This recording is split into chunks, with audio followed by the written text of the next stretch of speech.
నమస్తే. ముందు రైతు చట్టాల ఉపసంహరణ పేరిట నిరసనలు చేశారు. కేంద్రం వాటిని రద్దు చేసింది. సైలెంట్ అవ్వాలి కదా.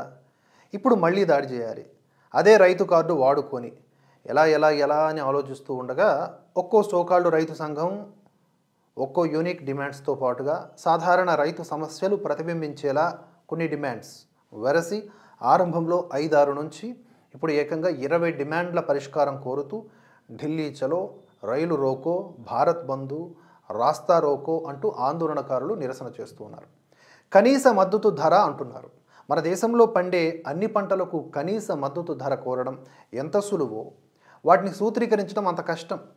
వందల రకాల పంటలు, వాటి సీజన్లు, దిగుబడులు, దిగుమతులు ఇన్ని ఉంటాయి కదా. మద్దతు ధర ఇచ్చేయండి అంటే అయిపోద్దా? కొన్ని సందర్భాల్లో మద్దతు ధర కంటే ఎక్కువ కూడా అమ్ముకునే వెసులుబాటు ఉంటుంది. ఈ రేటును ఫిక్స్ చేయడం వల్ల కొన్ని నష్టాలు కూడా పడే అవకాశం ఉంది రైతు. బేసిక్ సెన్స్ పెడితే అర్థమైపోయేటటువంటి కామన్ పాయింట్ ఇది. ఇలా సాధ్యం కానీ ఒకవేళ సాధ్యం అవ్వాలన్నా టైం పట్టేటటువంటి ఎన్నో డిమాండ్స్తో ఈ ఆందోళనకారులు రైతు పేరిట విధ్వంసాన్ని క్రియేట్ చేస్తూ ఉన్నారు.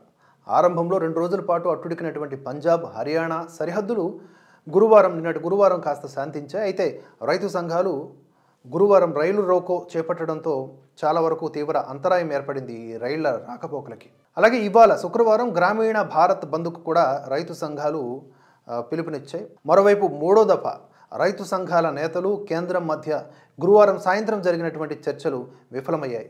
ఈవెన్ చైనాతోనైనా సరే మన ఆర్మీ, చైనా ఆర్మీ చర్చలు జరుపుతూ ఉంటుంది కదా బోర్డర్లో, ఆ యొక్క చర్చలైనా సఫలమయ్యే అవకాశం ఉందేమో కానీ వీళ్లతో ఎప్పటికీ చర్చలు సఫలం అవ్వవు. ఎందుకంటే అజెండా వేరు, అది అర్థం చేసుకోవాలి.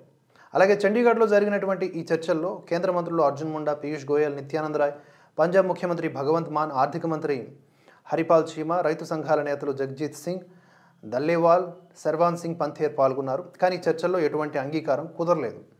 ఇక రానున్న ఆదివారం మరోసారి చర్చలు జరపనున్నట్లుగా కేంద్ర మంత్రులు నిన్ననే ప్రకటించారు కూడా.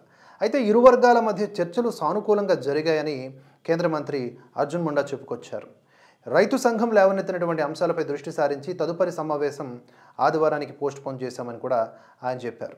ఇక దాదాపు 5 గంటల పాటు ఈ సమావేశం జరిగినట్లుగా ఆయన వెల్లడించారు. చర్చలు ఫలించకపోయినా కేంద్రం, రైతులు కొంతమేరకు అవగాహనకు వచ్చినట్లుగా తెలుస్తోంది. ఇక కనీస మద్దతు ధరపై చట్టం తీసుకువచ్చే వరకు నిరసనలు కొనసాగిస్తామని స్పష్టం చేసినా శాంతియుతంగా కొనసాగించేందుకు రైతులు అంగీకరించారు.